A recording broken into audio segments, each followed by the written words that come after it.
I just love the lo-fi. Like, not gonna lie. Like, I just think it's fantastic. Alright, good afternoon. I just finished what was maybe the best game of Age of Sigmar that I've ever played in my life. This was against Cities of Sigmar, playing Big Wa. If you're interested in my pre-game thoughts, you should check out the opponent analysis versus Cities of Sigmar.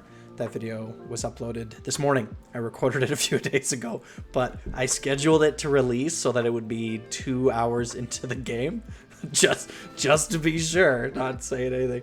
Anyway, the long and the short of the strategy that I had for this game was to hide. He had a block of 30 Fusiliers with a ton of buffs going into them, so my plan was to hide and just sit behind terrain. Turns out, when I get there, that my opponent is using some Warcry terrain, which looked really good, but none of it blocks line of sight. There was, I don't know, maybe 10% of all the terrain's surface area blocked line of sight. The rest of it was lattices and bars and other kinds of things. So I didn't really get to hide.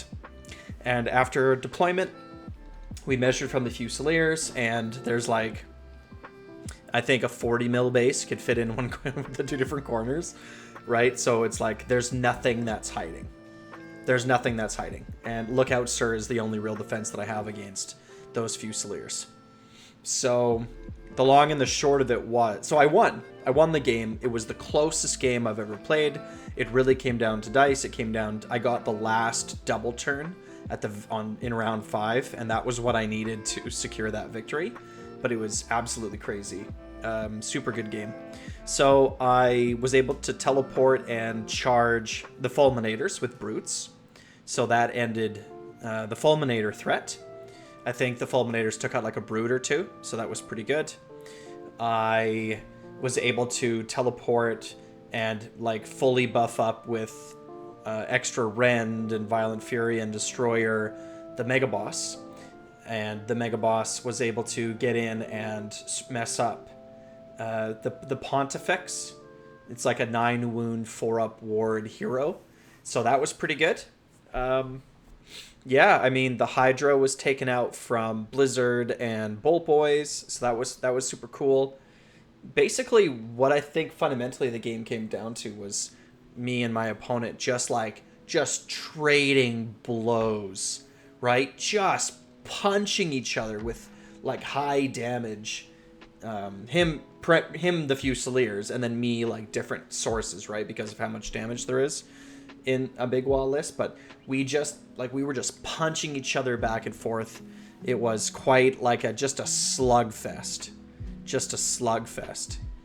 Yeah, and the all-star of the game easily was the Wergog Prophet. The Wergog, I didn't realize this in my opponent analysis video and in the thinking up to the game, but Fusiliers are in a block of 30, and the Fist of Gork spell is going to roll 30 dice, and it's going to deal 15 mortal wounds if I can get the spell to go off on a 10-up, which I did repeatedly using primal dice, and then just good rolls too, right? But like good rolls and primals, it's like that thing's going off. The Fist of Gork is going off on a 4-up, and it dealt like so much damage. He was able to bring back Fusiliers multiple times from multiple sources. Like he had some good rallies, and there's some other sort of recursion going on in that list. But like I just was able to keep blasting away with my Wergog, and at the very end I was Death Mask staring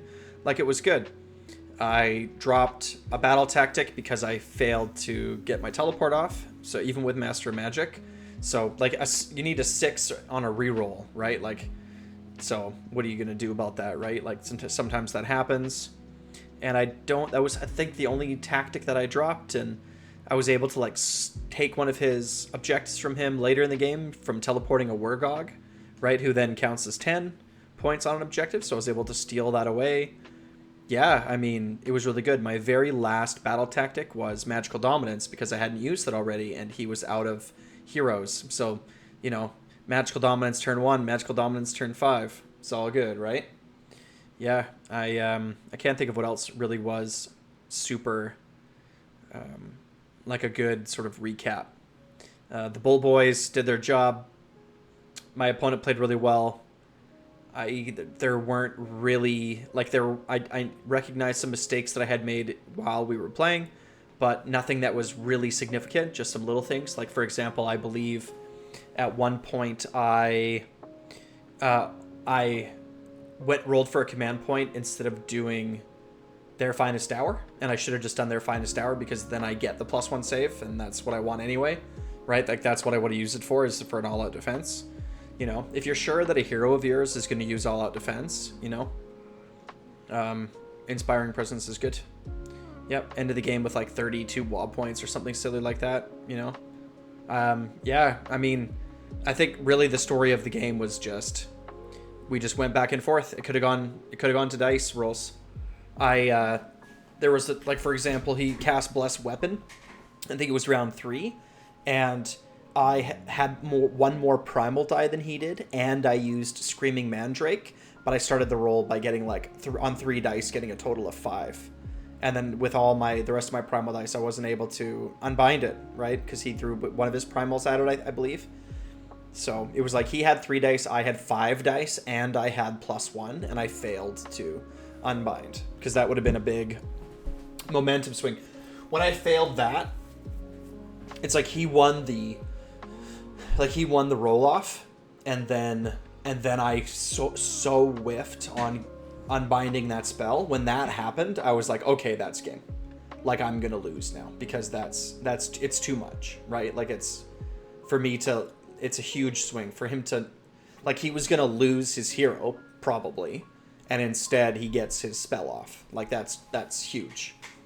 So I mean, it's a 5 wound hero, and he already had a couple wounds on him, or at least 1 wound on him.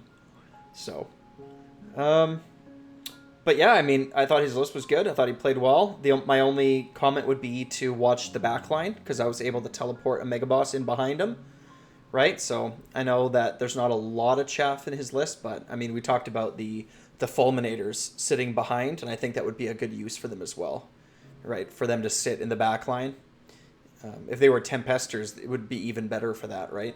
Like, I really feel like, yeah, like, Fulminator's fine, but even if they're Tempesters just sitting in the back, if anything sort of gets close, they're going to be able to be, like, those reinforcing, there's a word for it, like the no, it's not the Vanguard, I can't remember, the reserve, right? To be in reserve, to be held in reserve. If anything is causing you a problem, you just shift, you know, they move 10 inches, they have good shots out at 12 inches, and then they can charge in and chew things up.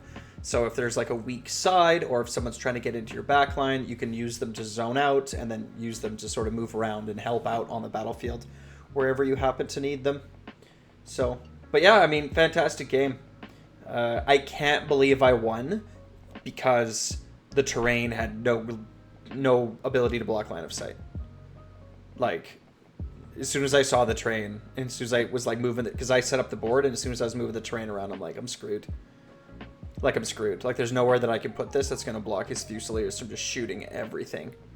And I mean, he did, right? He proceeded. I think the first turn it was a unit of Ardboys. I can't remember exactly all that hit. War Chanter died to it. Gobsbrack died to it. He almost took out my Wargog Prophet with it. Like, he just, like, things were being lifted off the table from those Fusiliers. So, I mean, the Fusiliers did their job, but I was able to come out just squeaking out a victory. I think if I could have prevented his Fusiliers from shooting just one turn, I think that I would have been able to pull ahead way more quickly. I think that it would have definitely been my game. There's just too many tricks, and especially now that I realize that the Wargog can do that ability, or that spell, like I totally blanked on it. So, you know, if I was going to take the game again and I had better terrain, like, yeah, I'm going to hide, but pretty early on, I'm going to teleport a Wargog onto an objective that I can steal from him, right? Because the Endorian Locust counts as 10. And then I'm just going to hit him with that, with the Fist of Gork, right? And if I can catch him without any command points, which is unlikely, he was very good about saving his command points for the Fusiliers. But if your opponent doesn't have it, or if you have Geminids, if you have some way of turning off his commands, you know, or like terror or some way of preventing him from doing battle shock, like you can just lift 15 Fusiliers and then you battle shock the rest, you know, like it's going to be fantastic. So that spell was really the saving grace that I had that game. It was it did what it was supposed to, and for that I'm very thankful. So GG, like, subscribe, wah.